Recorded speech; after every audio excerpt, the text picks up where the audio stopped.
their new Archer AX21 router to check out. Wi-Fi 6 is the start of a new naming convention to replace the sometimes confusing 802.11a, b, g, n, a, c, a, x nomenclatures because letters are hard and numbers are easy. Wi-Fi 6 is AX, Wi-Fi 5 would be AC, and so on down the line.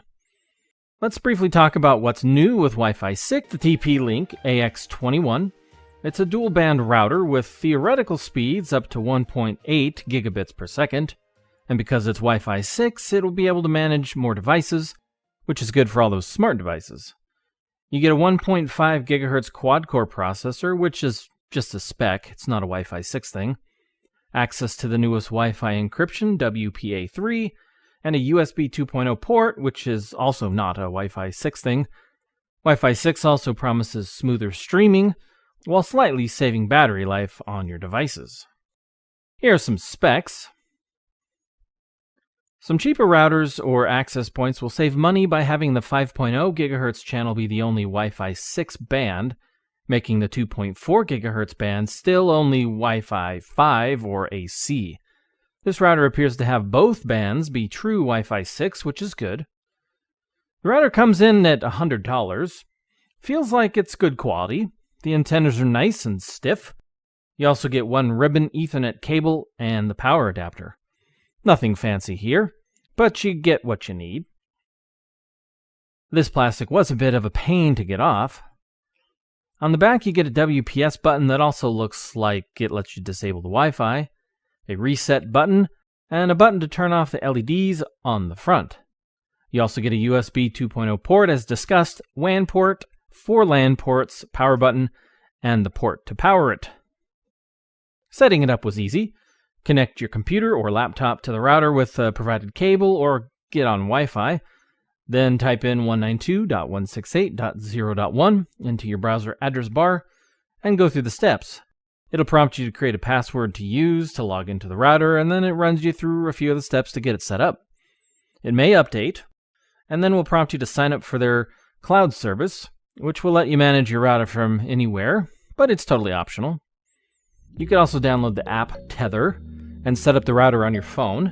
Once in the app, you can use their Wi-Fi detective to detect certain devices on your network that you might not know about, like devices that are new or that perhaps don't have a name. It's a neat idea. You can look at your devices that are on the network, click on Smart Life Assistance to set up Alexa, but confusingly their app says this router isn't compatible, but their Amazon listing says it is. I don't have an Alexa to test with, so I can't say for sure, but I'm sure someone can specify in the comments. In the app, you can also check out some of the router's details, check out the devices that are connected to your network, and view their details. Under Tools, you can see or set up wireless devices, set up TP-Link's One Mesh, which will let you add to your Wi-Fi coverage using TP-Link's mesh equipment. You can enable QoS, and set up parental controls by using profiles. Clicking the plus icon in the upper right will create a new profile, and then you can block websites, set up schedules, and time limits, and other limits, and then add devices to the profiles. I think profiles are a good way to do it, in my book. It gives you the ability to restrict your devices in different ways. Rounding out settings, you can set up the guest network, link your router to your TP-Link ID, change the router to work as just an access point, which I think is pretty slick. Advanced settings just tells you to go to the web browser.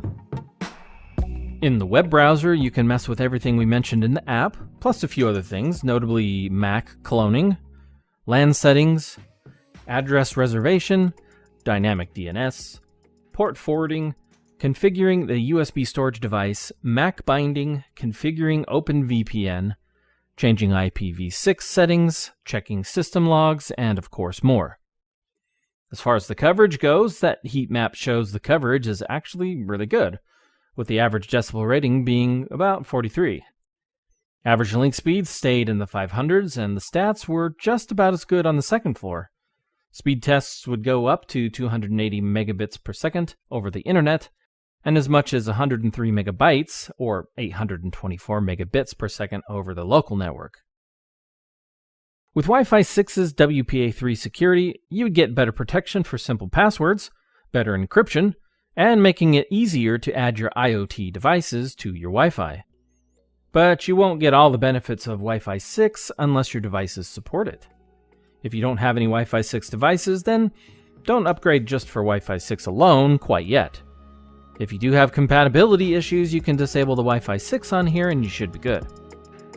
The last test I ran was a file transfer to an SSD attached to the USB port on the router. It ran at around 18 megabytes per second, which is pretty good. At this point, if you have a Wi-Fi 6 device and are looking to jump into Wi-Fi 6 without breaking the bank, this router seems like a pretty good option. If you have any questions, leave them in the comments, and thanks for watching.